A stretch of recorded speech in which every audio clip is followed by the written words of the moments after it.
નમસ્કાર, હું છું દીપાલી અને આજે છે 23મી જાન્યુઆરી. 23મી જાન્યુઆરીએ સોના ચાંદીના ભાવે તેની ઓલ ટાઈમ હાઈ સપાટી બનાવી છે, એટલે કે આગ ઝરતી તેજી જોવા મળી છે.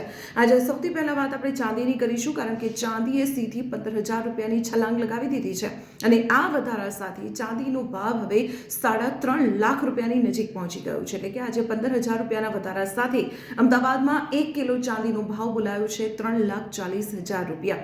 હવે જો વાત સોનાની કરીએ તો સોનાના ભાવમાં પણ 5,400 રૂપિયાનો વધારો થયો છે અને આ સાથે 24 કેરેટ સોનાનો ભાવ પ્રતિ 10 ગ્રામે અમદાવાદમાં 1,59,000થી વધુ બોલાયો છે, જ્યારે 22 કેરેટ સોનાનો ભાવ પ્રતિ 10 ગ્રામે 1,46,000થી વધુ નોંધાયો છે, જ્યારે 18 કેરેટ સોનાનો ભાવ પ્રતિ 10 ગ્રામે અમદાવાદમાં 1,19,000થી વધુનો નોંધાયો છે. તો આવી જ રીતે સોના ચાંદીના ભાવની રોજિંદી અપડેટ જાણવા માટે આપ જોડાયેલા રહો સંદેશ ડિજિટલ સાથે.